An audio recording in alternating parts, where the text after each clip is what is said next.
Well, I see you out there, but no one's in the chat. So I had someone pop in and hit that like, and then they left. And then it was 0 for the longest time. And now there's people here. Good morning, MC. Hammer time. It's hammer time, people. I'm here. Hello. I'm just trying to figure out how this how this whole impeachment thing is gonna go. I'm gonna move the chat so it fits in the box here. Let's try that and move that up. So that should look a little better now. Let's try that. There it fits. Good morning. Well, as some people on Twitter are saying, Merry Impeachment. Or impeachment? I don't know what the hell they're saying. You know what? Let's just get this thing started. Play the intro.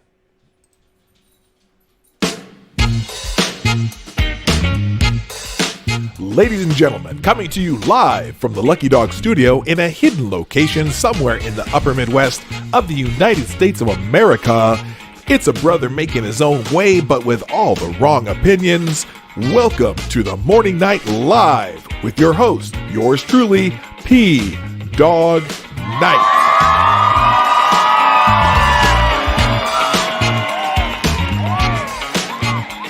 All right, stop the music. Hey, good morning. Welcome to the Morning Night Live with your host, yours truly, P. Dog Night. It's December 18th, 2019. And as like I said, some people are saying on the old internets, Merry Impeachment. Yeah, you know what? What was that? I don't think this is going to turn out the way some people think. What's going to be hilarious today is the Democrats are going to get their toes just near that goal line, right? They're going to vote for articles of impeachment today. And it's, I don't think they're going to have enough people dissent from it to not make it pass. But then what's going to happen is there's going to be a ton of salty people right after this happens. And you can just watch on Twitter. I'm predicting it now. There's going to be a ton of salty people. And what's going to happen is they are going to be complaining because they're not taking President Trump out in handcuffs. Because they're stupid. You got to realize the impeachment part, all that is saying that we're going to send our articles of impeachment to the Senate, and then they're going to do what they're supposed to do, which is the political process of deciding whether or not they're going to remove the president from office and if they're going to convict. And we already know, anyone who has a brain already knows that's not going to happen. And so there's already the calls for Mitch McConnell to be removed, and they want to have him voted out of office, and they want to have everything, all that other shit going on. But it's not going to happen. And so there's going to be a ton of people mad going, wait a minute, I thought they impeached the president. Why is he still there? Why haven't they taken him out in handcuffs? Why hasn't the Secret Service come in? He's not a king. He needs to go. And again, it's all because they're stupid. But anyway, so, I wonder what we're going to talk about today. I wonder what's going to be happening in the news today. I wonder what people are going to be making videos about. I wonder if anyone's going to get anything done today except for celebrating Merry Impeachment. Oh my gosh, it's just, it's insanity. And we're just gonna hit a few articles here and there and just have a little talk about it. Okay? Sound good? But first, if you are here, make yourself known in the chat so I can say good morning, because that's what I do. I say good morning, everybody, every morning, and that's what we'll do today. Before I do that, though, I want to remind you that the Morning Night Live is brought to you by the viewers of the Morning Night Live. Hit that like button if you like what we do, or you know what? I'll remind you at the end because I suppose you got to see it to decide if you like it or not, right? So I'll remind you at the end. I promise I will remind you. And if you would be so kind, I did tweet. Oh wow! Good morning. Never mind. You probably didn't hear that. Also. Yes, that was. Good morning. Say good morning, Lady Boomer. Hey, I have my reparation coffee, and Lady Boomer's blowing her nose in the background. It's awesome. All right, so let's say good morning to everyone who's here. Hello, MC Hammer Time is first, and you get the bell. Woohoo! And I get to ring the bell loud today because I know Lady Boomer's not asleep.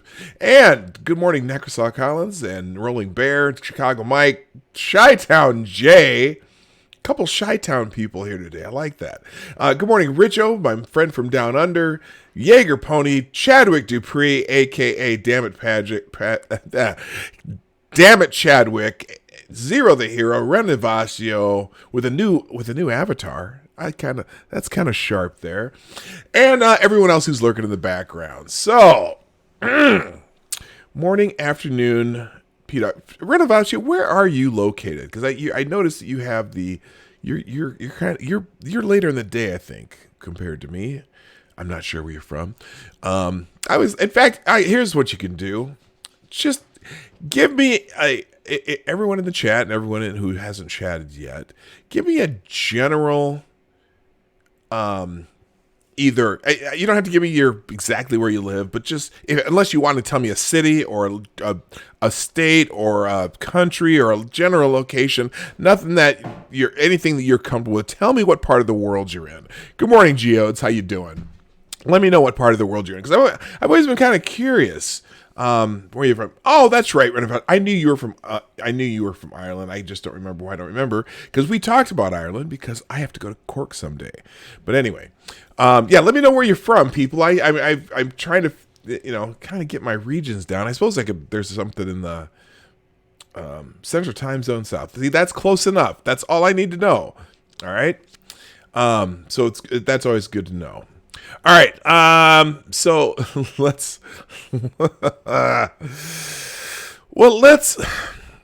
first of all, before I even get into the impeachment stuff, there was a weird event that happened in D.C. this weekend, and it was kind of weird. There was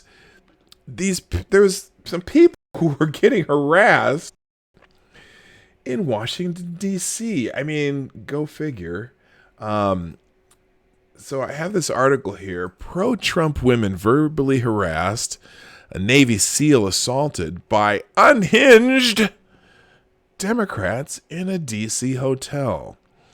A group of 200 Trump-supporting women were harassed and a former Navy SEAL assaulted by Trump derangement syndrome-stricken attendees of a high-profile Democrat wedding party in Washington, D.C. over the weekend. The unprovoked attacks took place Saturday night during a Women for America First event at the Willard Hotel where the wedding reception was being held. The wedding groom has been identified as Dennis O'Brien, Director of Operations for the Boeing Company Government Operations Office in Washington, D.C. O'Brien is a former aide to Clintonite politician Terry McAuliffe, who served as the 72nd governor of Virginia. He was also the deputy CEO for finance and administration at the 2016 Democratic National Convention Committee in Philadelphia, Pennsylvania. Reportedly, some top officials from the DNC attended the wedding, and there were several Secret Service agents present. Now, there's no evidence that O'Brien and his bride were aware of the hateful and violent actions of many of their guests. However, Women for America First is a conservative 501(c)(4) organization that supports President Trump and is run by longtime grassroots conservative activist Amy Kramer.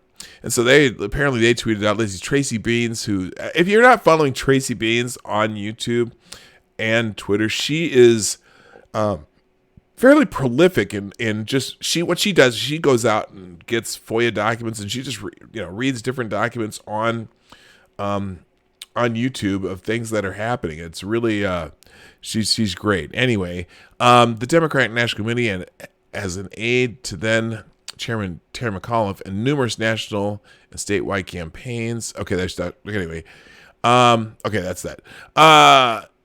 This was our group that was attacked. This is Amy Kramer saying this was our group that was attacked on Saturday night at the Willard Hotel. It's a sad day when you pay for a nice cocktail reception and are harassed and stalked by partygoers in the same hotel because you don't share their ideology.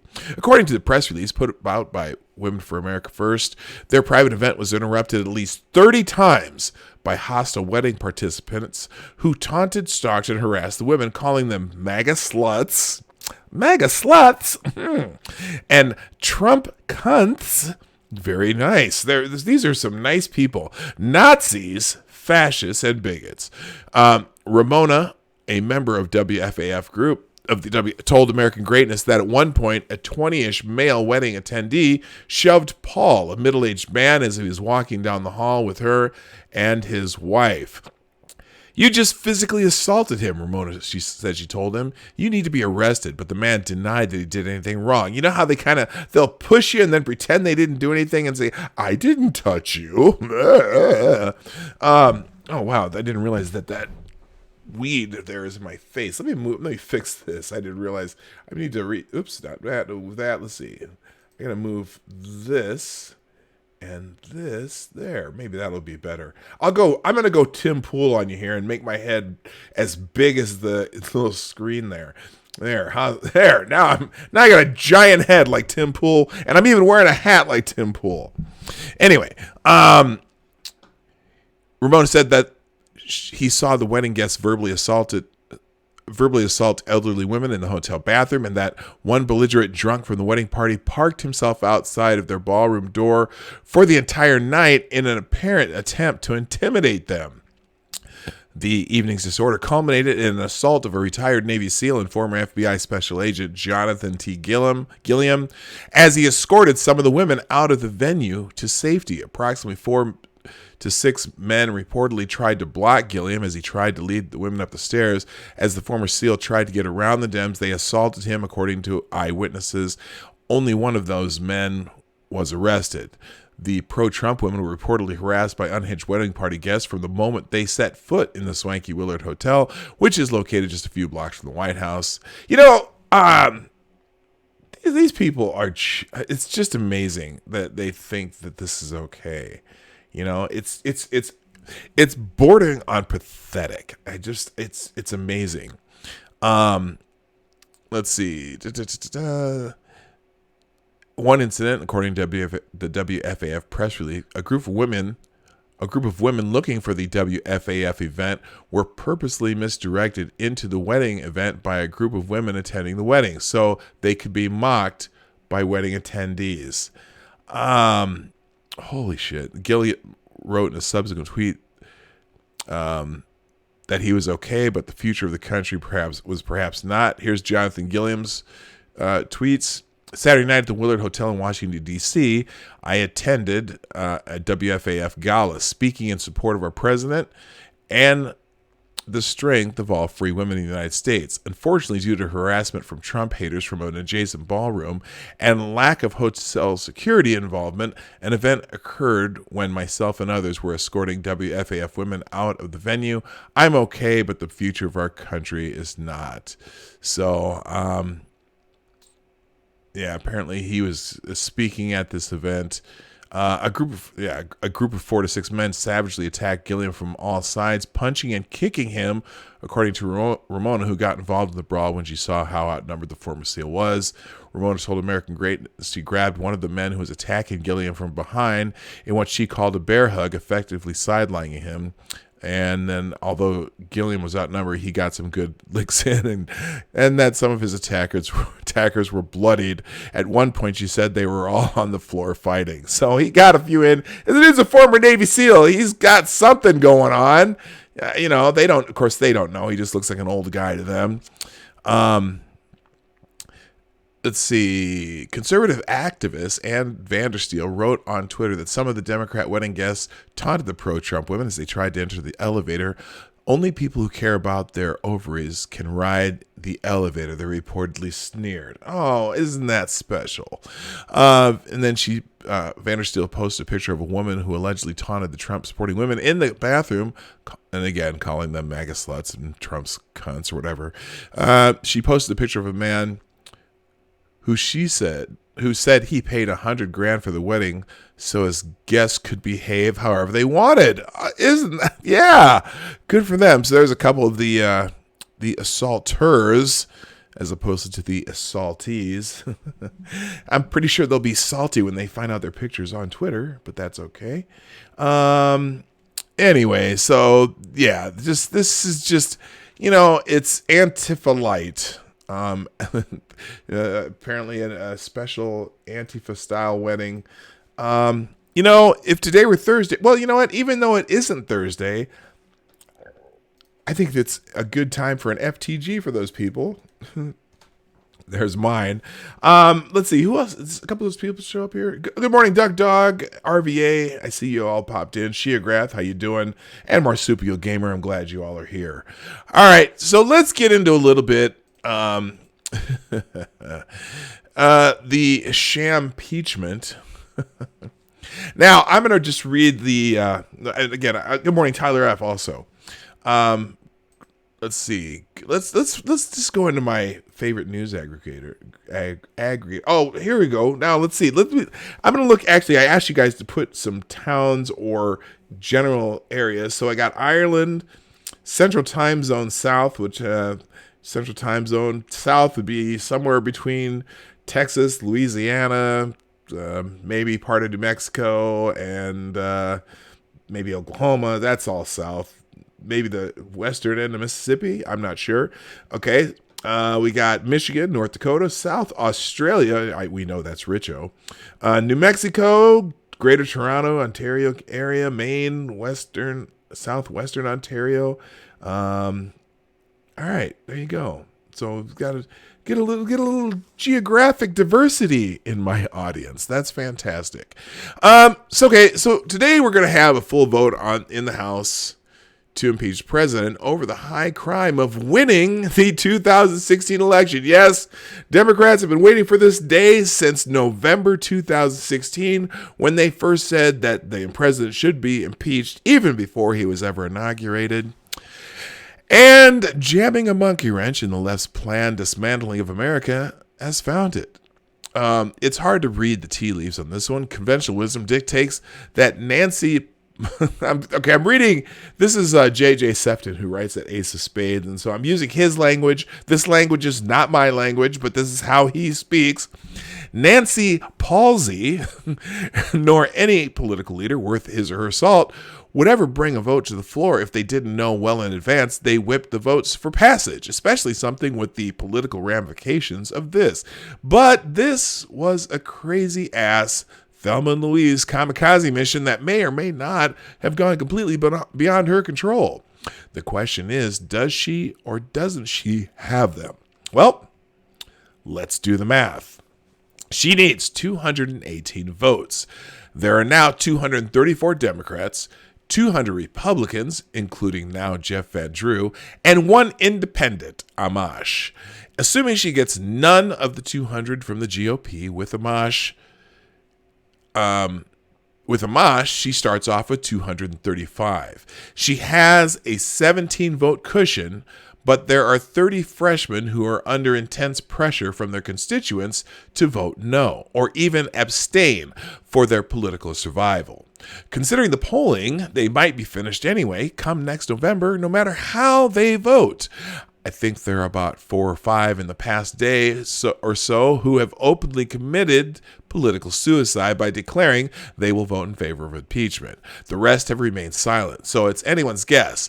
With an eye on to next November, she's trying to pick and choose which of the Trump districts she thinks she can save and which she can't. And so she'll give a green light to the latter to vote no. Yeah, because if she's trying to save some of them. Hi, Maddie. Good morning. And I see you're looking and editing.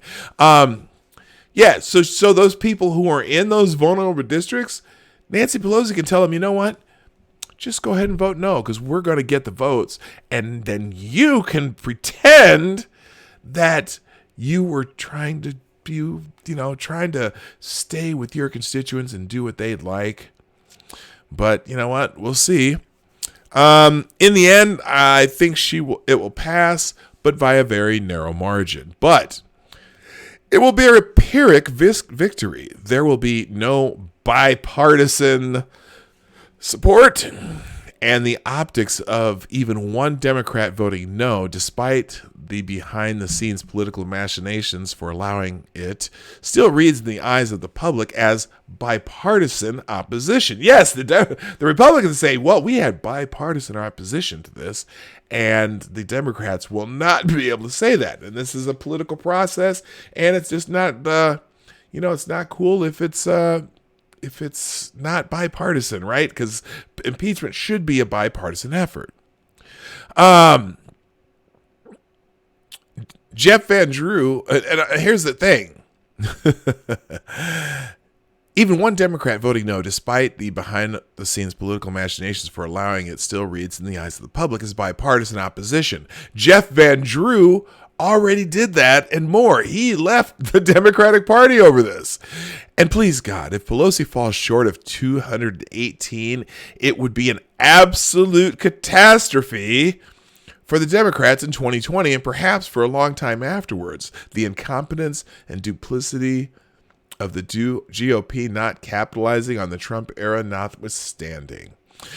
If it does go to trial in the Senate, Cocaine Mitch, a.k.a. Mitch McConnell, yesterday, in no uncertain terms, replied to Cuck Schemer. I'm trying to read this in J.J. Sefton's verbiage. Cocaine Mitch, yesterday, in no uncertain terms, replied to Cuck Schemer's idiotic and wildly hypocritical demands with a hearty STFD, STFU, and LOLGF for good measure, as well as he should have. But beyond that, no matter what happens today or in the Senate, if this goes to trial, the Democrats are promising impeachment now, impeachment tomorrow, and impeachment forever. Does that sound familiar?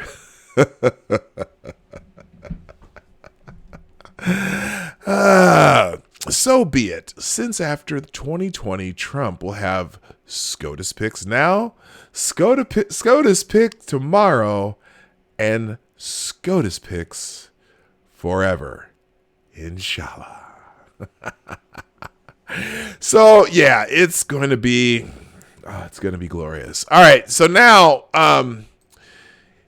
if you've been paying attention, Trump decided to write a letter to Nancy Pelosi. Now, I haven't read the letter yet, but we're going to check it out here. We're gonna take a look at this letter. And now this is the Breitbart version. Oh my gosh, it's 6 pages long.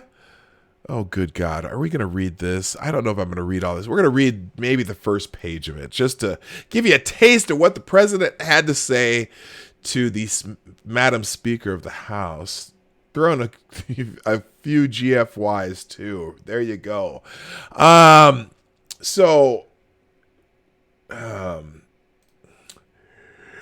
President Donald Trump denounced the Democrat-led impeachment process in a strongly worded letter to Speaker Nancy Pelosi on Tuesday. He's kind of a strongly worded letter. He's kind of being a little bit of a Karen, isn't he? Well, no, never mind. He says, I write to express my strongest and most powerful protest against the partisan impeachment crusade being pursued by Democrats in the House of Representatives, Trump wrote in a 6-page letter to Pelosi. The president argued that the impeachment process was an unprecedented and unconstitutional abuse of power from Democrats, criticizing the articles of impeachment for failing to match the constitutional standard of high crimes and misdemeanors. You have cheapened the importance of the very ugly word impeachment, Trump wrote. Trump accused Democrats of violating their oath of office and going against the Constitution. He also attacked Pelosi personally for a false display of solemnity during the partisan process. Trump admitted that it was highly unlikely that Pelosi would be swayed by his letter. While I have no expectations that you will do so, I write this letter to you for the purpose of history and to put my thoughts on a permanent and indelible record, Trump concluded. So we'll get the beginning of the letter. The letter was hilarious, but he never should have sent it. I haven't read it. Again, do I dare even get into this? Okay, to the Honorable Nancy Pelosi, Speaker of the House of Representatives. Dear Madam Speaker, I write to express my strongest and most powerful protest against the partisan impeachment crusade being pursued by the Democrats in the House of Representatives. This impeachment represents an unprecedented, unconstitutional abuse of power by Democrat lawmakers, unequaled in nearly 2.5 centuries of American legislative history. Now, I'm going to stop right there. I don't know that it's unconstitutional, although they do have kind of a lack of at least any actual crimes that you could say he would be convicted of. I just don't. Even this stupid idea that they keep saying, well, he's inviting a foreign power to interfere in our elections. No, and no. But anyway, let me keep going. The articles of impeachment introduced by the House Judiciary Committee are not recognizable under any standard of constitutional theory, interpretation, or jurisprudence. Wow, did he write that? They include no crimes, no misdemeanors, and no offenses whatsoever. You have cheapened the importance of the very ugly word impeachment. By proceeding with your invalid impeachment, you are violating your oaths of office, you are breaking your allegiance to the Constitution, and you are declaring open war on American democracy. You dare invoke the Founding Fathers in pursuit of this election nullification scheme, yet your spiteful actions display unfettered contempt for America's founding, and your egregious conduct threatens to destroy that which our founders pledged their very lives to build. Even worse than offending the Founding Fathers, you are offending... Is that fitting on the page? Yes. You are... Let's see. I'm sorry. I got lost there. Okay, there we go. Even worse than offending the Founding Fathers, you are offending Americans of faith by continually saying, I pray for the president. When you know this statement is not true, unless it's meant in a negative sense, it is a terrible thing you are doing, but you will have to live with it, not I. Your first claim, abuse of power, is a completely disingenuous, meritless, and baseless invention of your imagination. You know that I had a totally innocent conversation with the president of Ukraine. I then had a second conversation that has been misquoted, mischaracterized, and fraudulently misrepresented. Fortunately, there was a transcript of the conversation taken, and you know from the transcript, which was immediately made available, that the paragraph in question was perfect. I said to President Zelensky, I would like you to do us a favor, though, because our country, now that's the point of contention, they kept saying, I want you to do me a favor, and he never said that. And also they said, then they would go straight to the part about Biden, which was not the favor he was asking.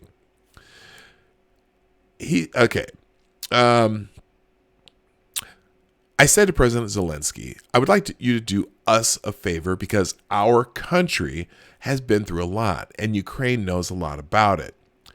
I said, do us a favor, not me, and our country, not a campaign. I then mentioned the Attorney General of the United States. Every time I talk with a foreign leader, I put America's interests first, just as I did with President Zelensky.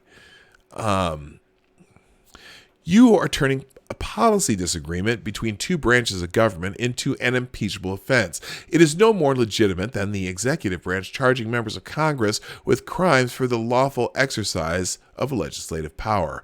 You know full well that Vice President Biden used his office and $1 billion of U.S. aid money to coerce Ukraine into firing the prosecutor who is digging into the company paying his son millions of dollars. You know this because Biden bragged about it on video. Biden openly stated, I said, I'm telling you, you're not getting the $1 billion. I looked at them and said, I'm leaving in 6 hours. If the prosecutor is not fired, you're not getting the money.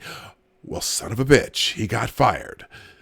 Even Joe Biden admitted just days ago in an interview with NPR that it looked bad. Now you're trying to impeach me by falsely accusing me of doing what Joe Biden had admitted he actually did. President Zelensky has repeatedly declared that I did nothing wrong and that there was no pressure. He further emphasized that it was a good phone call and that I don't feel pressure, and explicitly stressed that nobody pushed me. The Ukrainian foreign minister stated very clearly, I have never seen a direct link between investigations and the security assistance. He also said there was no pressure. Senator Ron Johnson of Wisconsin, a supporter of Ukraine who met privately with President Zelensky, has said, at no time during this meeting was there any mention by Zelensky or any Ukrainian that they were feeling pressure to do anything in return for the military aid. Many meetings have been held between representatives of Ukraine and our country. Never once did Ukraine complain about pressure being applied. Not once. Ambassador Sondland testified that I told him, no quid pro quo. I want nothing. I want nothing. I want President Zelensky to do the right thing, do what he ran on. Now, let me just stop there. The other thing that is so thin about this whole thing with Zelensky and whatnot is that nobody who testified, I listened to most of the testimony between the people who are testifying before the Intelligence Committee, that was the public part at least, and I haven't seen anything that contradicts this. There isn't a single person who testified who, one, said that this whole thing was the aid was a fact. Many of them, even Ambassador Sondland, who heard the call, he made an assumption. He said, I presumed. He didn't say, I was ordered, I was told, I was instructed, I was, nobody who, and all the other people who were all hearsay witnesses. Not one other person was actually on the call or was involved in that process. The other thing that none of them said, and this is even more important as far as I'm concerned, not one person who testified said that that at any time did the Ukrainians mention anything to them about complying with a request from the president. Meaning, so none of them said, you know what, we know, like, for example, when they had meetings with Sondland or they had meetings with Rick Perry or the people who went over there for the president's inauguration, no one said, hey, we're working on making sure that we get those investigations going, and we're trying to set a date where we can talk about this publicly. Nobody said that. Nobody from Ukraine, none of these people who testified said that, the Ukrainians were saying that they were going to do what the president had asked in exchange for the military aid. And also, they were getting the military aid for 2 years. This was even the hold on the military aid in 2018. Is it 2018? Or is it 2019? Maybe it was this year. Anyway, the hold wasn't the current aid that they needed, because a lot of the Democrats were saying that, or in the newspaper articles saying, well, people were dying because of this potential aid. Well, this wasn't even aid that was scheduled to be given to them yet. This was aid in the future. They were already getting the military aid and the missiles that they were asking for to fight on the front with the Russians. They were already getting it. And so if nobody mentioned the fact, not one person testified that they heard the Ukrainians saying, well, hey, we're going to get that done, boss. We're going to get that done. Not one person testified to that. And so it seems as though it wasn't a demand. It was a request. And that's what confuses me. By the way, I'm going to say quick highs to Circa Zero. Good morning, Maniac Man. Good morning, Cynical Lindsay. I'm glad you're here. So I don't know how they can say it was a requirement. Was it a quid pro quo? It wasn't bribery. It wasn't extortion, because the Ukrainians, not at least according to all these witnesses, not one Ukrainian told them that we're gonna get that aid for you. We're gonna get it done. We're gonna get it done like you asked us, boss. They didn't say it to Ambassador Sondland. They didn't say it to anyone else who met with them. And it never happened in any of the meetings. So was it the best kept secret in the planet that the aid would be required, or the investigations would be required, or did he just offhandedly ask about these things in a phone call? I don't know. It doesn't make sense. Okay? It wasn't a requirement. And so that's annoying. And anyway, let's go back into here. President Zelensky. Oh, wait a minute. Sorry, Pat. I already got there. The second claim, so-called obstruction of Congress, is preposterous and dangerous. House Democrats are trying to impeach the duly elected President of the United States for asserting constitutionally based privileges that have been asserted on a bipartisan basis by administrations of both political parties through our nation's history. Under that standard, every American president would have been impeached many times over. As liberal law professor Jonathan Turley warned when addressing congressional Democrats, I can't emphasize this enough. If you impeach a president, if you make a high crime and misdemeanor out of going to the courts, it is an abuse of power.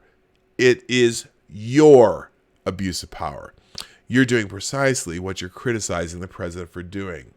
Yeah, that's one of those things too. It's like, come on.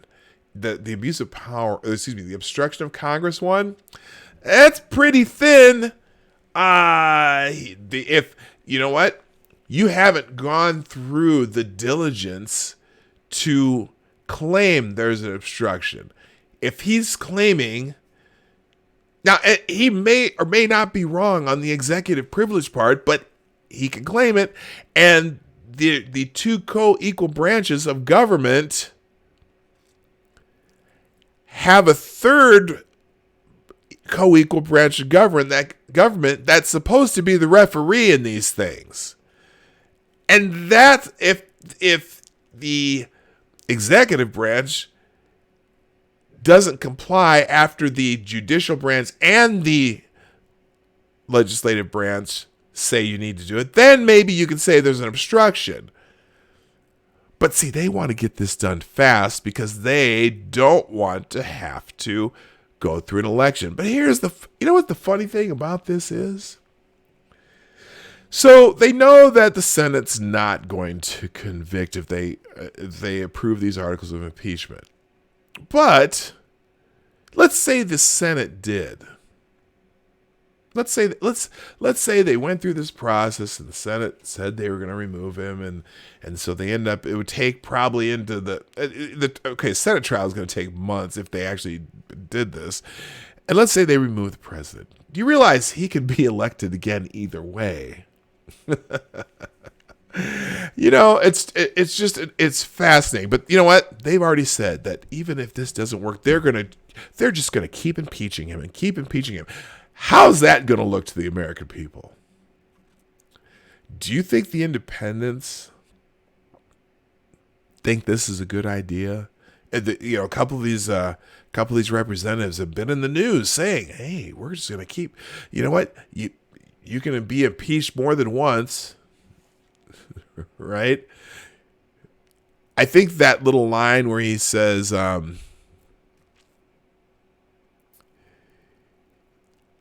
where he used the line, it was. I love how he used this little George Wallace line. Impeachment. Not. Let's see. Where is it? Where did he do it? Impeachment now. Impeachment. Something. Impeachment forever.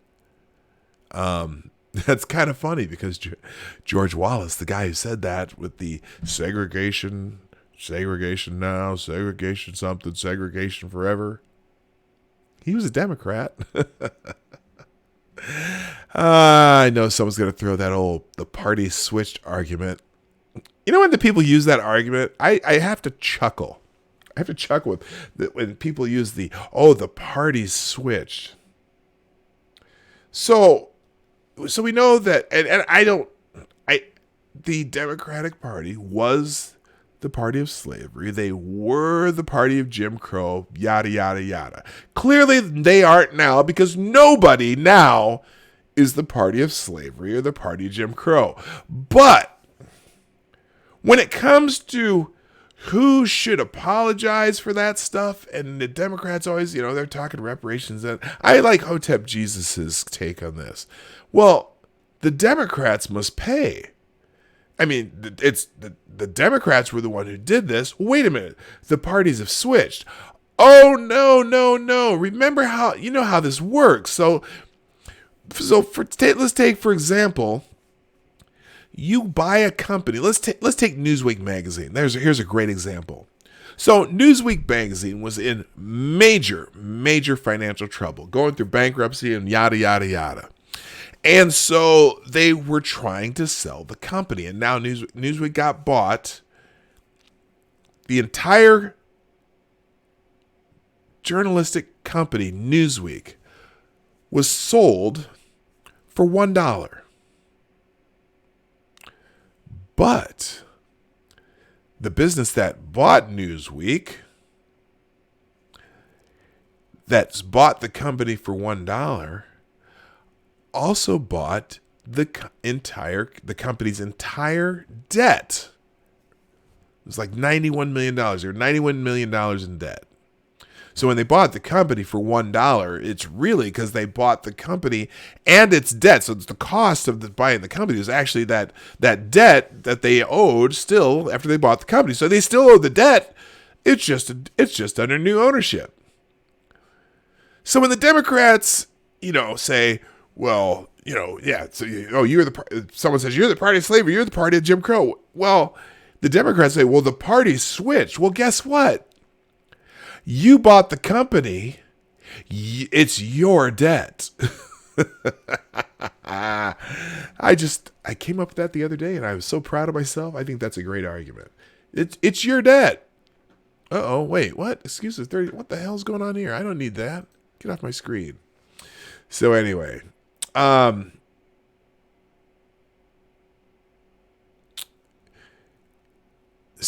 the second claim, so-called obstruction of Congress, is preposterous and dangerous. We already read that. Everyone, you included, knows what is really happening. Oh, I see. Your chosen candidate lost the election of 2016 in an electoral college landslide, and you and your party have never recovered from this defeat. This is true. You have developed a full-fledged case of what many in the media called Trump derangement syndrome, and sadly, you will never get over it.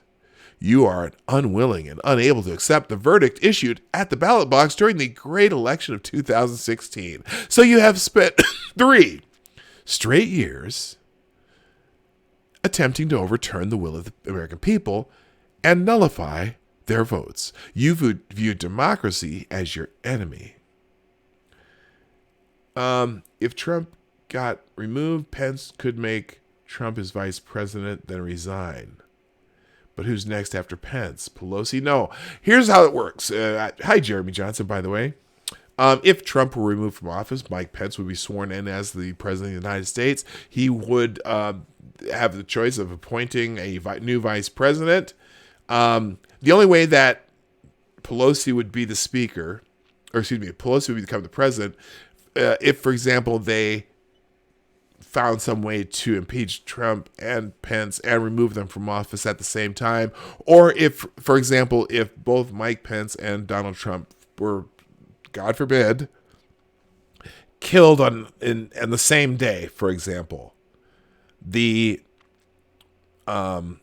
the next person in line of succession is the Speaker of the House, and that would be Nancy Pelosi. But that's, they set up this system, and I can't remember who it is after that. It's like, I can't. Here's a trivia question for you, and maybe someone in the chat knows this off the top of their head. If for some reason all three of them died on the same day, who would be the president of the United States? Who's next in line of succession for president of the United States? I don't know the answer. If you know the answer, type it in the chat. Speaker Pelosi, you admitted just last week at a public forum that your party's impeachment effort has been going on for 2.5 years. Long before you ever heard about a phone call with Ukraine. 19 minutes after I took the oath of office, the Washington Post published a story headline, "The campaign to impeach President Trump has begun." In fact, it was written by one of those congressional witnesses. I'm not sure. I don't know the answer. Less than 3 months after my inauguration, Representative Maxine Waters stated, "I'm going to fight every day until he's impeached." House Democrats introduced the first impeachment resolution against me within months of my inauguration for what will be regarded as one of our country's best decisions, the firing of James Comey. See Inspector General reports. Oh, that's so funny. Who in the world now knows is one of the dirtiest cops our nation has ever seen. A ranting and raving Congresswoman, Rashida Tlaib. Oh my God, okay, now I know that he wrote this letter.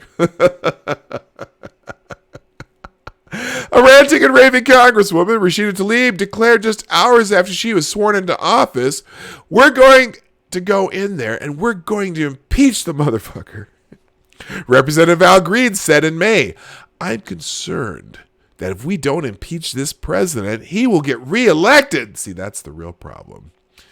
They don't want to take a chance of him getting reelected. And even if he does get reelected, they're going to blame it on some foreign power bullshit that they're going to come up with. Again, you and your allies said and did all of these things before you ever heard of President Zelensky or anything else related to Ukraine. As you know very well, this impeachment drive has nothing to do with Ukraine or the totally appropriate conversation I had with its new president. It only has to do with your attempt to undo the 2016 election and steal the election of 2020. Congressman Adam Schiff cheated and lied all the way up to the present day, even going so far as to fraudulently make up out of thin air my conversation with President Zelensky of Ukraine and read this fantasy language to Congress as though it were said by me. His shameless lies and deceptions, dating all the way back to the Russian hoax, is one of the main reasons we are here today. You and your party are desperate to distract from America's extraordinary economy, incredible jobs boom, record stock market, soaring confidence, and flourishing citizens. Your party simply cannot compete with our record. 7 million new jobs, the lowest ever unemployment for African Americans, Hispanic Americans, and Asian Americans, a rebuilt military, a completely reformed VA with choice and accountability for our great veterans, more than 170 new federal judges and 2 Supreme Court justices, historic tax regulation and tax and regulation cuts, the elimination of the individual mandate, the first decline in prescription drug prices in half a century, the first new branch of the United States military since 1947, the Space Force. Strong protection of the Second Amendment, criminal justice reform, the defeated ISIS caliphate, and the killing of the world's #1 terrorist leader, al-Baghdadi, the replacement of the disastrous NAFTA trade deal with the wonderful USMCA, Mexico and Canada, which was so weird that the Democrats come out and touted that being done right after they did this impeachment nonsense. I just don't get it. It's like... What are they doing? What happened there? Hang on a second, guys. There we go. We'll center that. I didn't realize that wasn't on the page. There we go. Oh my gosh, he's just going on and on. A breakthrough phase 1 trade deal with China, massive new trade deals with Japan and South Korea, withdrawal of the terrible Iran nuclear deal, cancellation of the unfair and costly Paris Climate Accord, becoming the world's top energy producer, recognition of Israel's capital, opening the American embassy in Jerusalem, and recognizing Israeli sovereignty over Golan Heights, a colossal reduction in illegal border crossings, the ending of catch and release, and the building of the southern border wall. And that is just the beginning. There is so much more. You cannot defend your extreme policies. Open borders, mass migration, high crime, crippling taxes, socialized healthcare, destruction of the American energy, late-term taxpayer-funded abortion, elimination of the Second Amendment, radical far-left theories of law and justice, and constant partisan obstruction of both common sense and common good. There is nothing I would rather do than stop referring to your party as the Do-Nothing Democrats. Unfortunately, I don't know that you will ever give me the chance to do so. After 3 years of unfair and unwarranted investigations, $45 million spent, 18 angry Democrat prosecutors, the entire force of the FBI headed by leadership now proven to be totally incompetent and corrupt, you have found nothing! Few people in a high position could have endured or passed this test. You do not know, nor do you care, the great damage and hurt you have inflicted upon the wonderful and loving members of my family. You conducted a faked investigation upon the democratically elected President of the United States, and you are doing it yet again. There are not many people who could have taken the punishment inflicted during this period of time, and yet done so much for the success of America and its citizens. But instead of putting our country first, you have decided to disgrace our country still further. You completely failed with the Mueller report because there was nothing to find. So you decided to take the next hoax that came along, a phone call with Ukraine, even though it was a perfect call. And by the way, when I speak to foreign countries, there are many people with permission listening to the call on both sides of the conversation. You are the ones interfering in America's elections. You are the ones subverting America's democracy. You are the ones obstructing justice. You are the ones bringing pain and suffering to our republic for your own selfish, personal, political, and partisan gain. Before the impeachment hoax, it was the Russian witch hunt. Against all evidence, and regardless of the truth, you and your they're still saying that he sought foreign interference in the 2016 election. They're still saying that, even though Mueller said, you know what, we don't have evidence. We just don't have an evidence. And again, now Mueller didn't exonerate. He made it very clear. Well, this is not an exoneration, but it's also after 2.5 years and $45 million and hundreds of agents and hundreds of interviews and millions of documents, and they come up with, well, we didn't get anything, but we didn't get anything to exonerate either. Fuck off. Against all evidence, regardless of the truth, you and your deputies claimed that my campaign colluded with the Russians, a grave, malicious, and slanderous lie, a falsehood like no other. You forced our nation through turmoil and torment over a wholly fabricated story, illegally purchased from the foreign spy by Hillary Clinton and the DNC in order to assault our democracy. Yeah, that thing ain't over. I hate to break the news to anyone who thinks the information we got from the Inspector General is over. Oh no, contraire, mon frere. Yet, let's see, illegal purchase from the Hillary Clinton. Okay, in order to assault our democracy. Yet, when the monstrous lie was debunked and this Democrat conspiracy dissolved into dust, you did not apologize. You did not recant. You did not ask to be forgiven. You showed no remorse, no capacity for self-reflection. Instead, you pursued the next libelous and vicious crusade. You engineered an attempt to frame and defame an innocent person. All of this was motivated by personal political calculation. Your speakership and your party are held hostage by your most deranged and radical representatives of the far left. Each one of your members lives in fear of a socialist primary challenger. This is what is driving impeachment. Look at Congressman Nadler's challenger. Look at yourself and others. Do not take our country down with your party.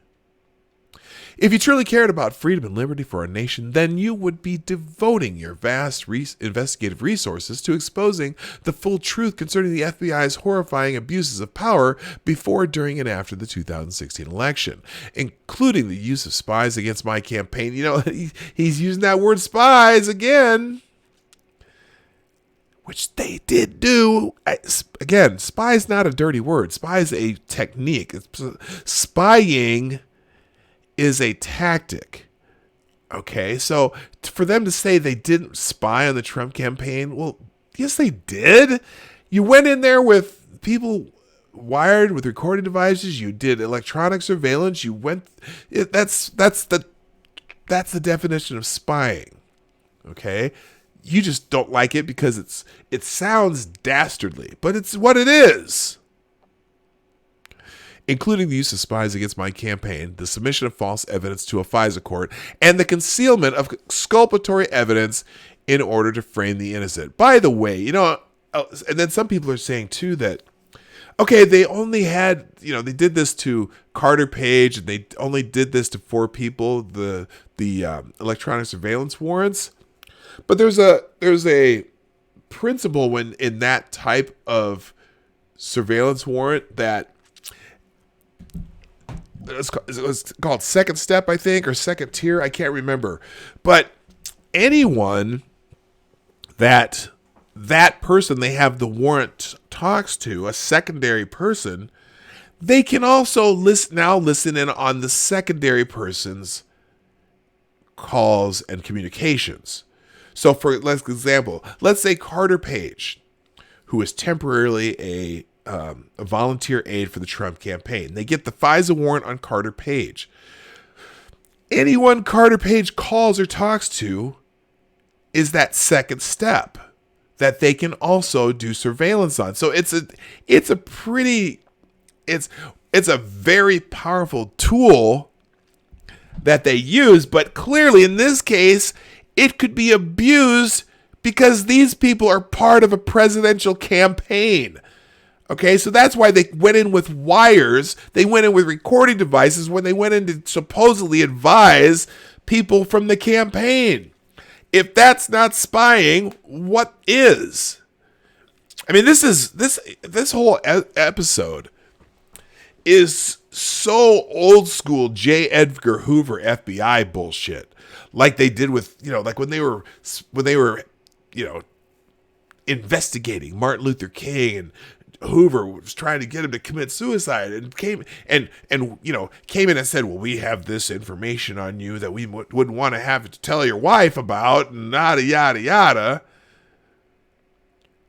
When James Comey went and met with the president in Trump Towers and was starting to tell him some of those, the salacious and unverified details from the Steele dossier, that pile of crap about the P tape, right? And that's the FBI taking a shot across the bow like a mafia boss. Okay, you know, we have this information that's, we don't know if it's true or untrue, but it'd be a shame if we, it got out to the public and somebody told your wife and yacht and all that, right? It would just be a shame. It's an intimidation tactic. Just like J. Edgar Hoover did his intimidation tactics.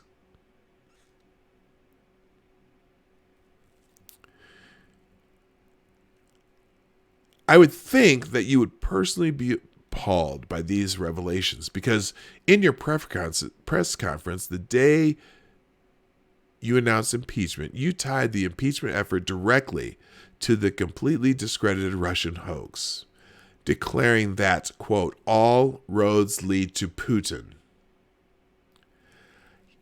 Mueller told the Congress that there's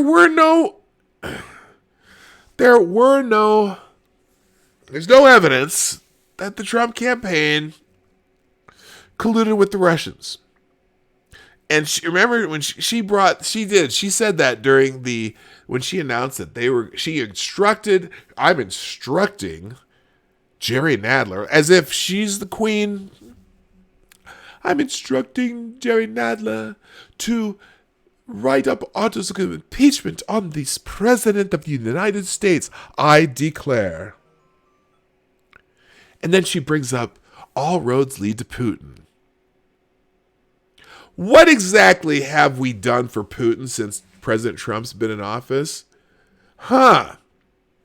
Weird. We were giving military aid to Ukraine, the country that's Putin is trying to, steal or whatever. And, if delaying after 2 years of giving aid, if delaying a little bit of aid after 6 months is supposedly damaging our national security, well, nobody has asked the question that absolutely needs to be answered. If that is damaging to our national security, isn't not giving them aid at all damaging to our national security? Because the prior administration didn't give them that aid that they requested. Is that dangerous to our national security? Wait a minute. The spams. Wait, Jeremy Johnson. Sorry for the spams. I'm new here. I like this guy and it's a small group. I'm a master level conspiracy theorist and I'm here with love and arms open. Have a lot of good information. Hey, that's cool. I apologize that I'm not paying attention to the chat as much, Jeremy. I try to, but super chats always get my attention. Anyway, hopefully you're having a good conversation. Hello, Mark Smith. I did not see you there. Welcome to the show. I'm glad you're here. And let's see, anyone that I've missed? I think I've got everybody. I've said hello to everybody so far. But anyway, then we must be jeopardizing our national security when we didn't give them aid at all during the prior administration, because they gave them blankets and MREs. We gave them military hardware. Or this administration, I'm not we. This administration gave them military hardware. So, which is actual aid against the Russians? Do you think Putin was more concerned about blankets and MREs, or the fact that we were giving them military hardware? All roads lead to Putin. Well, you know what? I'm pretty sure Putin didn't tell us to give the Ukrainians military hardware to protect themselves against Putin. Hello, Mr. Dax. How you doing? And he continues. So I would like to think you'd personally be appalled by these revelations because in your press conference the day you announced impeachment, you tied the impeachment effort directly to the completely discredited Russian hoax, declaring twice that all roads lead to Putin when you know that is an abject lie. I have been far tougher on Russia than President Obama ever even thought to be. Shame on you picking up your shilling technique from Ranting Monkey. You know what? I got to pay for internet and broadband and all that stuff. Plus, you know what? Here's the thing. I need to buy a graphics card for this computer so that I don't have all these frame dropping problems. So I'm going to shill. Throw a couple dollars in the tip jar, people. Besides, I have new animations. I want people to put stuff in the tip jar so you can see my new animations, but you have to figure out how to do them. Anyway, moving on.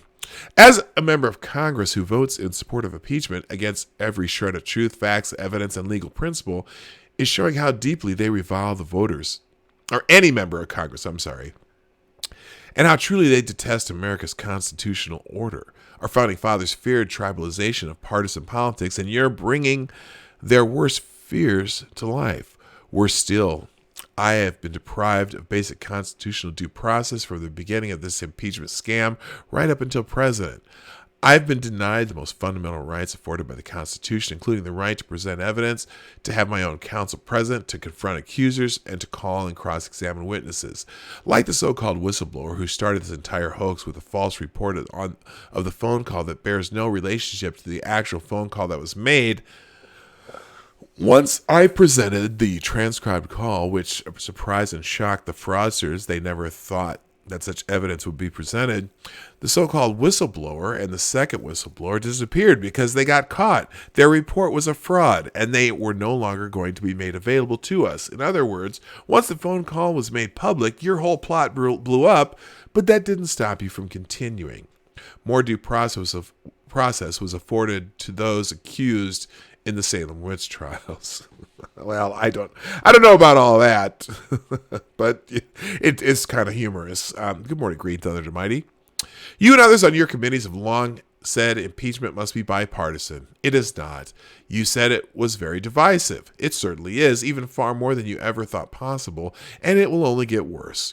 This is nothing more than an illegal partisan attempted coup that will, based on recent sentiment, badly fail at the voting booth. You're not just after me as president, you are after the entire Republican Party.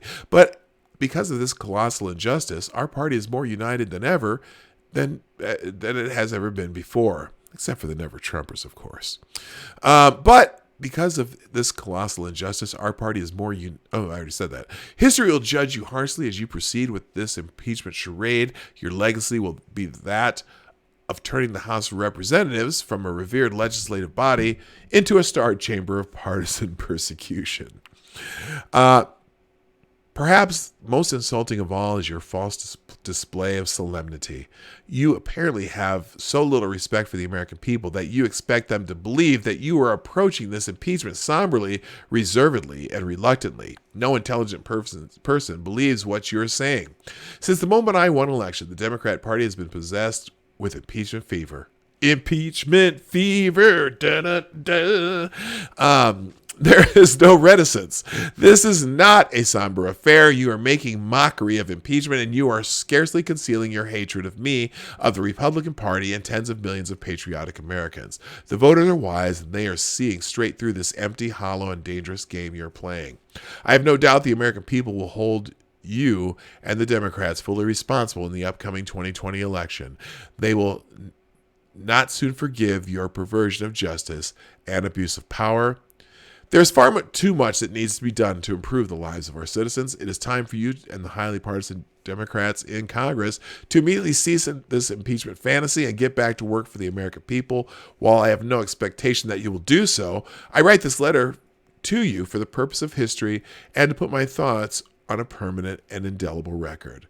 100 years from now, when people look back at this affair, I want them to understand it and learn from it so that it can never happen again to another president again. Sincerely yours, Donald J. Trump, President of the United States. So there's the letter, and that's pretty much my entire show today. So let's get into Twitter trends so I can get out of here. But you know what? There's a lot in that letter, man. And it's, it's basically recapping the arguments against impeachment. It's recapping a lot of things that have gone on over the last 3 years. Here's the thing. The inspector. I've been listening to a lot of different, pundits or whatever, online and on the news networks. This whole thing with the FBI and their investigation. I'm kind of going back to that. The only reason we're hearing about that investigation, the only reason the FBI kind of cut corners on the FISA warrants, the only reason the FBI, and then on the renewals, is before Trump was elected, all the stuff that they did before Trump elected, some people were saying, well, I need a drink of my coffee. Hello, Piccolo. Oh, Piccolo, while you're there, now refresh your chat, Piccolo. Go find the Tom Cole speech opener from the hearing. I will do that. Maybe we'll check that out. We'll have that up tomorrow. The only reason the FBI did a lot of this stuff, particularly with the investigation, the Trump investigation in Russia, the reason they thought they would be able to cut corners, I think we're going to find this out, is because they didn't think there would ever be an investigation about it. I'm pretty sure they didn't think that Donald Trump was going to be president. And so they thought they were going to get away with all the shady shit they did before the election. And because of that, because imagine, do you think we would have heard anything about all the underhanded shady shit that the FBI did if Hillary Clinton were the president of the United States right now and we had a Hillary Clinton Justice Department? Do you think there certainly wouldn't be a Bill Barr and John Durham? And it'd be just like when, it would be just like when Obama was president and Bill Clinton and the Attorney General met on the tarmac in an airport in Arizona. Gonna have that little quiet meeting to discuss the Brexit and grandchildren. Yeah, right.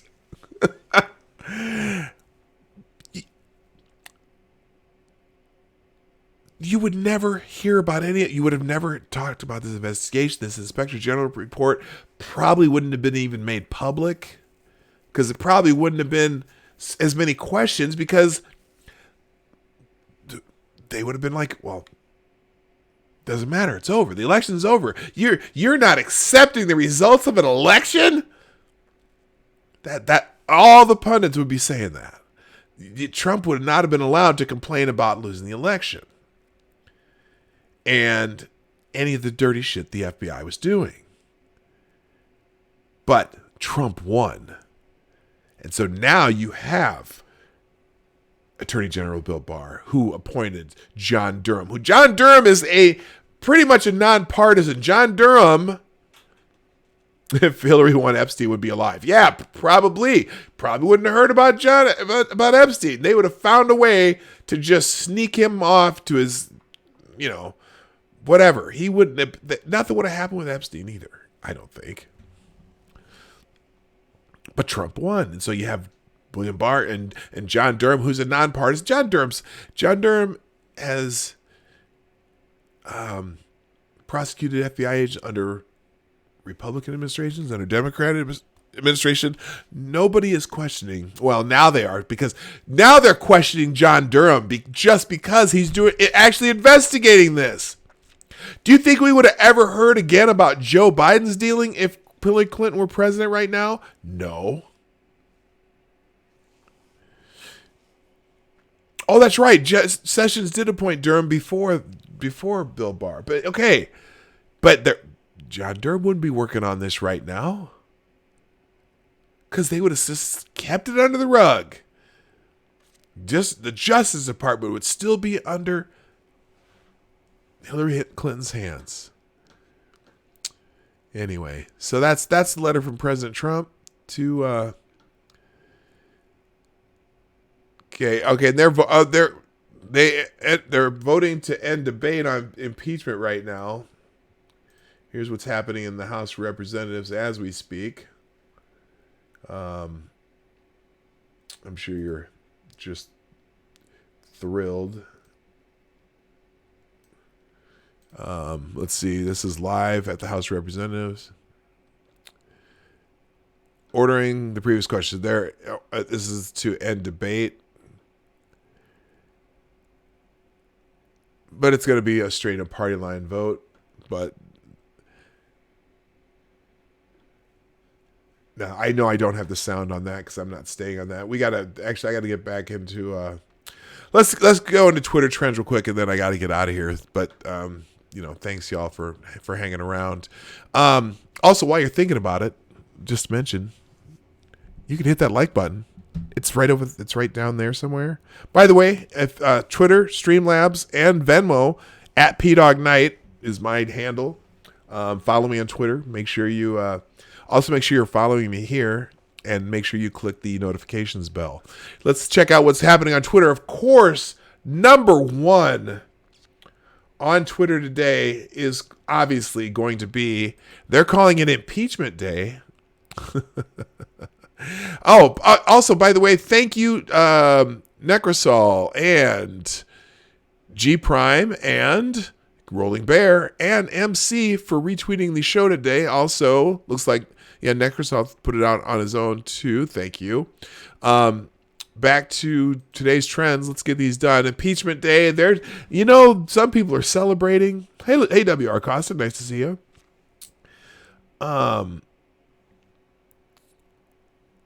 Oh, Piccolo, one of the reasons I gave you a wrench, too, is so that you can put the link for Blind Press's stream in today.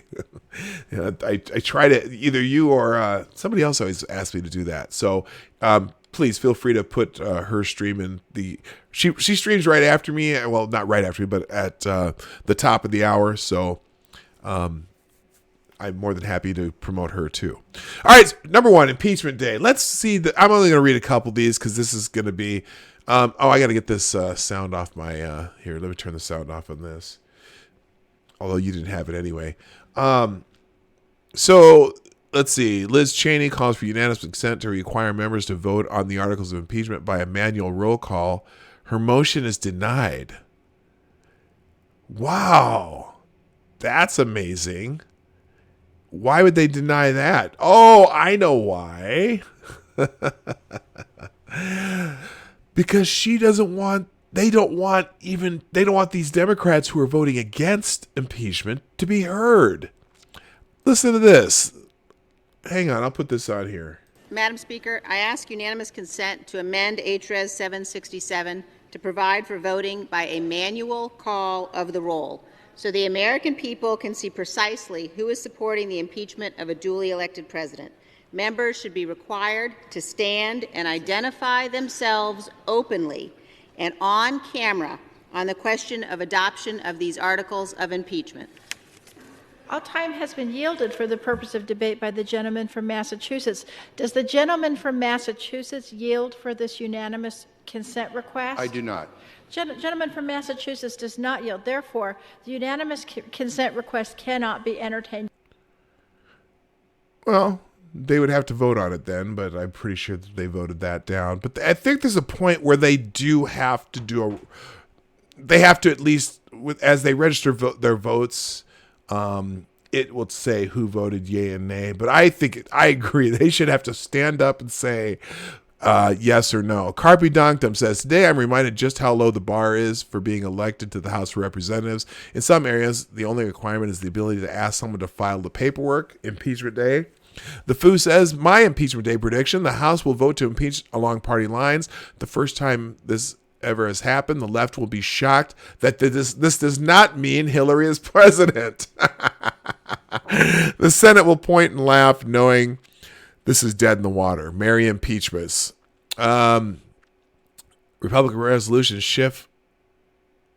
Nadler broke rules to impeach Trump. Coordination with the Oh, committee. this is 6 minutes long. I don't have time for that. Anyway, obviously impeachment is the top story of the day, and that's going to be trending on Twitter all day and all night. Number 2, merry impeachments, because people are celebrating impeachment. Oh my gosh, that's what Hotep Jesus says. After the House votes, the Dem needs 2/3 of the Senate, which won't happen. This impeachment is only for show and money, because they're all going to be raising money off of this. Where are my recent events? Okay, no one's done that. Michelangelo Ciliori, or whatever, the worst part for Trump is being impeached for the holidays. Things will wind down. He'll go to Mar-a-Lago, and they'll all try to cheer him up. But he's devastated and lonely. Why? Lonely? He's not lonely. He's got his whole family around him. It'll be hilarious. Oh, hang on. Oops, hang on. Excuse me. I'll be right back. Hang on. Yes.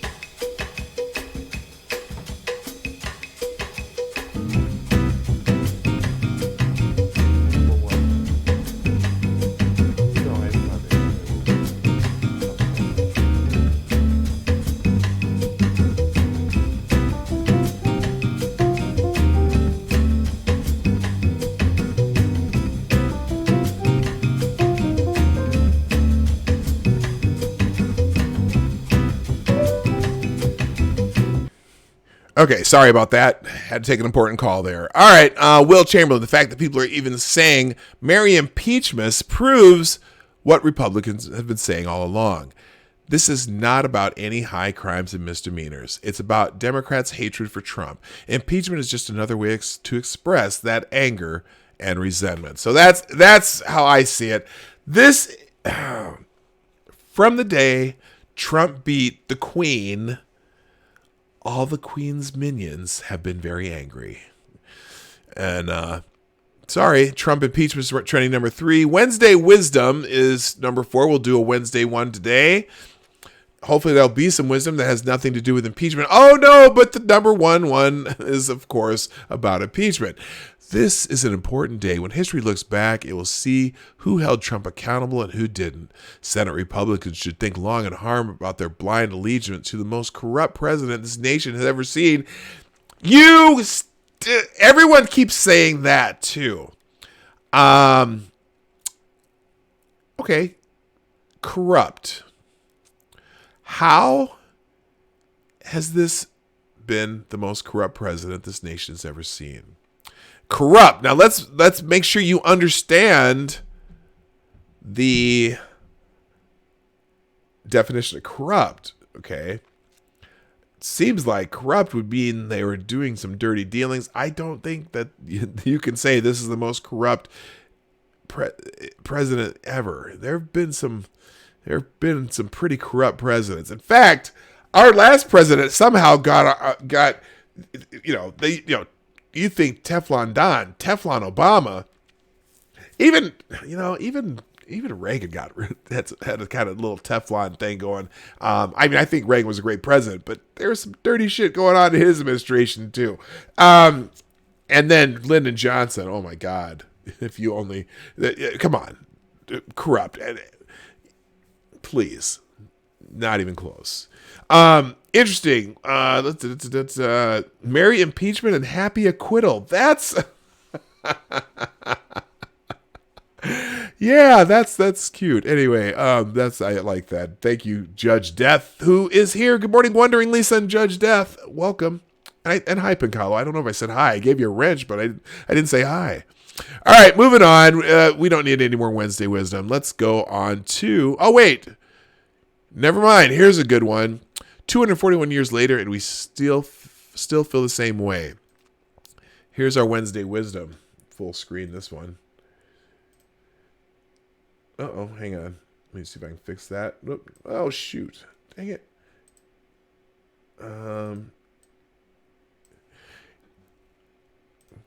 I wish to have no connection with any ship that does not sail fast, for I intend to go into harm's way. Captain John Paul Jones from 1778. Okay, I don't know why I felt the need to read that one, but there's your Wednesday wisdom for the day. If you're going to have a ship, make sure you got a fast one. All right, let's go on, because I got to get going. All right, Debbie Lesko, it's in politics. Number 5, trending, hashtag, the president is a crybaby. Oh, they think they're going to troll the president.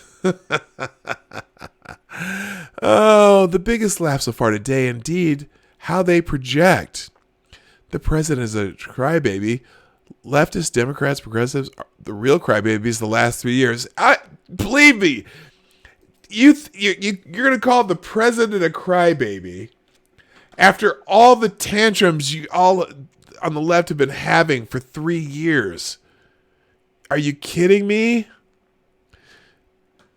That's funny. But I mean, yes, president is extremely thin-skinned, but the idea that he's the crybaby in this case, give me a break. They beat our Queen Hillary.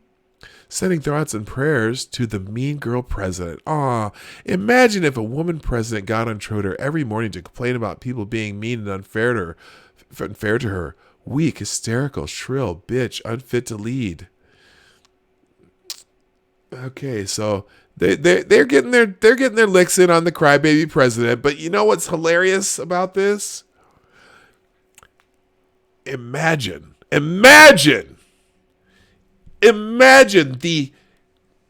you wouldn't need coffee cups the size of my coffee cup. I'd be able to fill my swimming pool with the tears of those disappointed folks when the Senate has their turn in this whole impeachment fiasco. Just saying. Just wait until January. Wait until January when this whole thing's get moved to the Senate. Wait, you talking about crybabies. You just wait to hear it. I'll be here waiting, and we will document it. Moving on, the president's a crybaby. We did that. Debbie Lesko. Who is Debbie Lesko?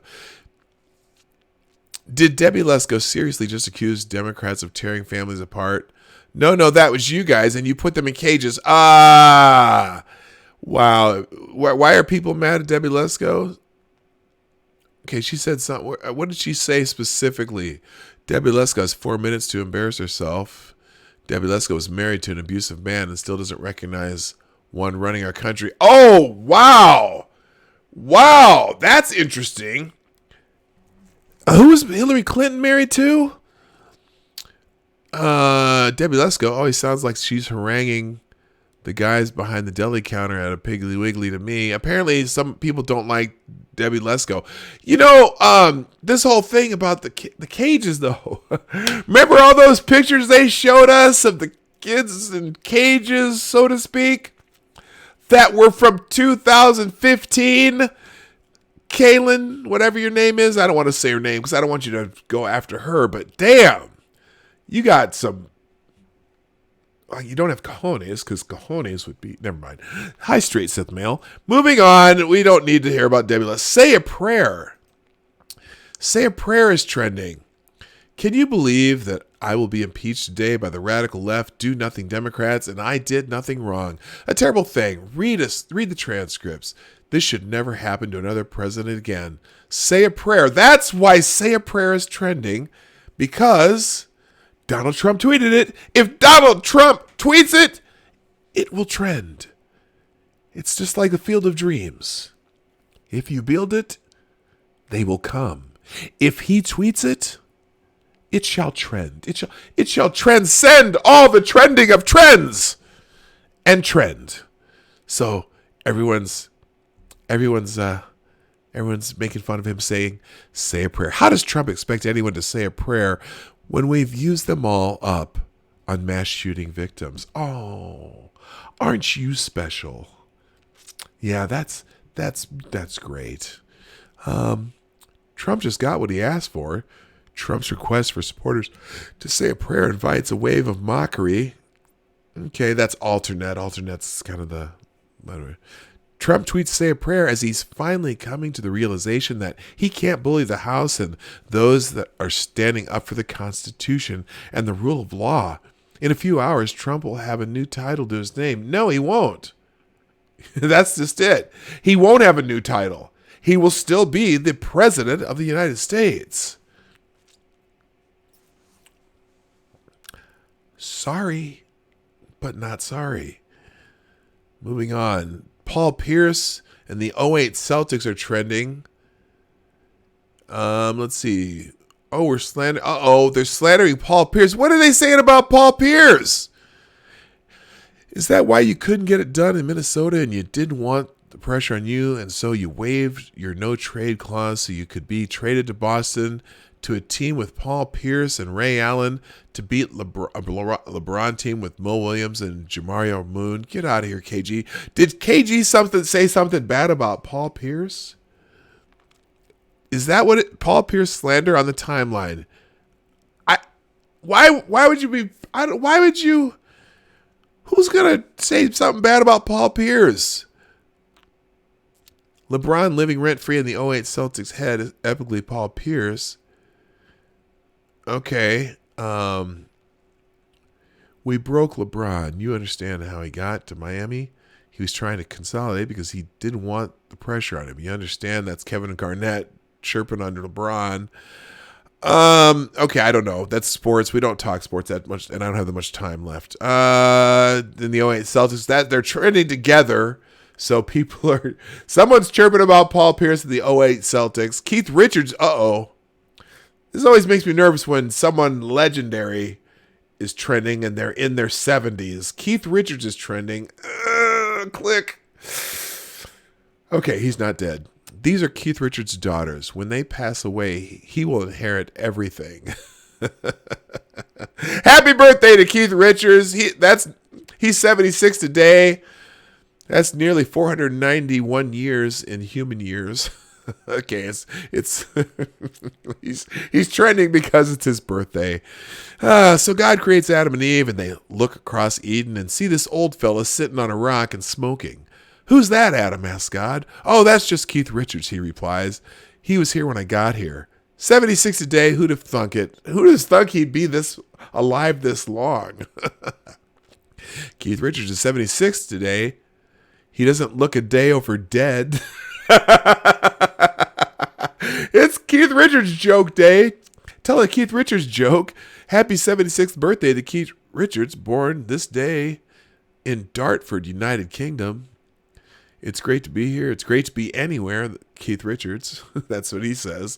Yeah, I bet it is, Keith. Happy birthday to a legend of rock and roll. Mike Pence is trending. Oh. Now Adam Schiff is going after Mike Pence. Okay, this is great. This is great. Y'all tweeting 25th Amendment now, but Mike Pence is in a corner like, here I come. Y'all realize Mike Pence... Okay, never mind. Y'all do realize Mike Pence ain't shit, right? Mike Pence is bad. Oh, that's trending because of the impeachment thing. But Adam Schiff nails Mike Pence with new evidence in Ukraine scheme. Oh, I tell you what, Adam Schiff is just a piece of crap. This is from some outlet called Politics USA. Chairman Schiff sent a letter to Pence saying that new evidence raises more questions. Just in, Schiff suggests that a supplemental letter provided by a Pence aide in which the vice president's office won't declassify raises profound questions about Pence's knowledge of Trump's effort to get Ukraine to launch an investigation. It was reported in October that Trump got Pence involved in the Ukraine scheme, but it wasn't until a letter provided to the Intelligence Committee by a Pence aide that there was supporting documentation to suggest that the vice president was a key player in the Ukraine plot. You know what this is about. Oh, they are so dirty. There's a reason why when the Ukraine plot was exposed, one of Trump's first action was to go in front of the media and suggest that the House needed to investigate Pence communications with Ukraine, Mike Pence was already contaminated and coded in Trump's corruption. Pence is okay. This is Jason Easley, who's one of those. He's not saying anything. We'll check out that. We'll do that tomorrow because I'm sure that's going to come up. But Pence is trending because, hey, if Trump goes, you get Mike Pence. Lucky y'all. You know you don't want that, people.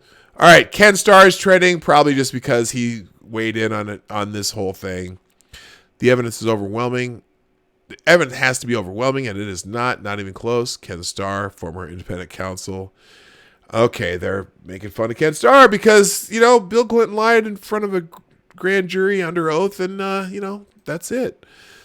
So Ken Starr is trending. Rotten Tomatoes did something about Star Wars. We'll skip that. Old Bay, Joe Kennedy, Hugh, University of LSU. It's LSU. It's Louisiana State. Who says University of LSU?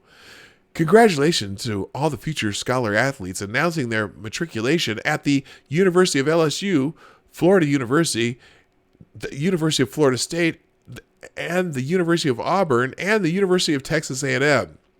Somebody, you know what? It's signing day. So it's, what do they call it? It's, today is, National Letter of Intent or whatever signing day. They sign the high school athletes who are getting scholarship offers from D1 schools, or D1 and D2 schools, sign National Letter of Intent today. So apparently someone said, this kid said, I'll be attending. Wait a minute. Attending the University of LSU. I'll be attending. Okay. You know what? I don't like this, that this is trending. People are making fun of a kid saying he's nervous. You know what? Stop. I'm not going to go there. It's humorous that he called it the University of LSU, but I feel bad. This is just a 17 or 18-year-old kid signing a national letter of intent or telling people where he's going. And, it's like, you know what? He's still a kid. He's going to say something wrong. Let's not publicize it. So we'll skip that. And I'm going to skip the rest of them too, because I got to get out of here. Hey, people. Thank you so much for being here. I hope you enjoyed the day reading Trump's letter to Nancy Pelosi. I'm sure there'll be something in the news tomorrow regarding impeachment. So we'll stay on that vein this week. And also, I'm working on getting a couple guests for Friday, so I'm not just sitting here all alone. The audio started this because I coughed. I probably just did that.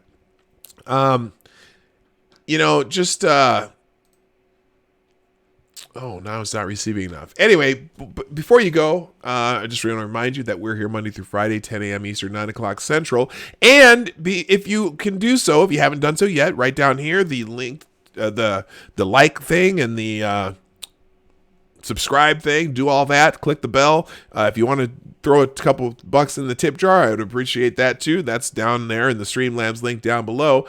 Also, right at top of the hour, 11 o'clock, 12 o'clock, or 12 o'clock, 11 o'clock Central, Blind Press is on next. I'm sure Pincalo will probably put a link in the chat for me if you'd be so kind, or maybe I can just do that right now. She's set up here. I'll just do that myself. So if you want to go check out Blind Press, my good friend to the north, you can check her out too. There's the link to her stream that's coming up after me. And I think that's everything I wanted to say. Thank you very much. My name is P Dog Knight. Oh, by the way, do you like my festive new setup here? I forgot to mention that. No one said anything. I'm all holiday decked out right now. I hope you enjoyed that too. My name's P Dog Knight, and I am out of here. Have a great day. Hey, this is P Dog Knight, and thank you for watching today on the P Dog Knight channel. If you have an observation or remark you'd like to make about this video or my channel, I absolutely welcome you to write it in the comment section down below. I really look forward to hearing from you. And before you go, if you like what you saw but you're not already subscribed, please make sure you hit the subscribe button and definitely click that bell that pops up afterward so you'll be notified when I post new videos or when we go live. I broadcast my live show, The Morning Night Live, Monday through Friday at 10 a.m. Eastern, 9 o'clock Central. natural. A special thank you to all supporters of this channel who share our videos on social media and who make donations through the Streamlabs link, which is also in the description down below. Thanks again, and until next time, I'm P-Dog Knight, and I'm out of here.